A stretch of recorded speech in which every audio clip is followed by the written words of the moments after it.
I've been with the department for 15 years. I've responded to just about every kind of call you can think of. Shootings, fires, traffic fatalities. You build up a tolerance. But there's one night I can't shake. It started as a welfare check. Dispatch got a call from an elderly woman saying someone was standing in her living room. She didn't say who, didn't say how they got in, just kept repeating, "He's back." I was a few blocks away, so I took it. Her building was old, yellowed brick, narrow stairwells, the kind of place that always smells faintly of damp carpet. When I knocked, the door creaked open an inch. "Mrs. Carver, police," I called. Her voice came from the dark. "Come in." "He's in the other room." The living room was empty, furniture covered in white sheets, dust thick enough to leave tracks. It didn't look like anyone had lived there in years. "Where are you?" I called out. "In here," she said. The voice was coming from the bedroom. I stepped in, flashlight sweeping across peeling wallpaper and a bare mattress. She was sitting on the floor in the far corner, thin, pale, eyes fixed on the open closet door. I asked her who she'd seen. Her lips barely moved. "Don't look at his face." I turned toward the closet.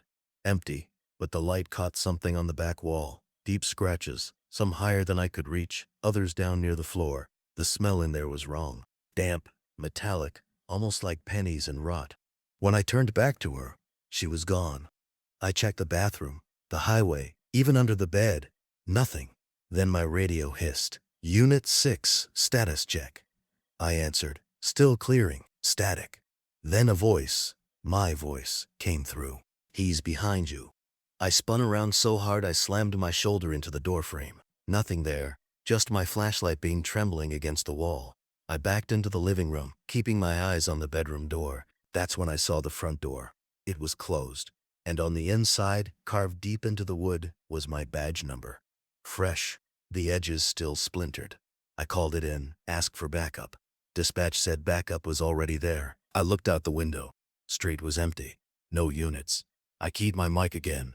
"Control, there's nobody here." Static. Then my own voice, clear as day.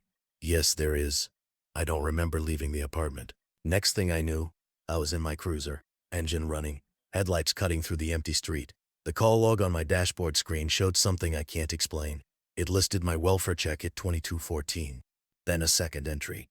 Same address, at 0317. But the note section just said, "Unit 6, do not respond." 3 days later, I drove by that building. The windows on the top floor were boarded up. The landlord said the place had been vacant for over a year. When I asked about Mrs. Carver, he looked confused. "That's the second time someone's asked me that this month," he said. "We've never had a tenant by that name." This is where I'd normally stop. But there's one more thing.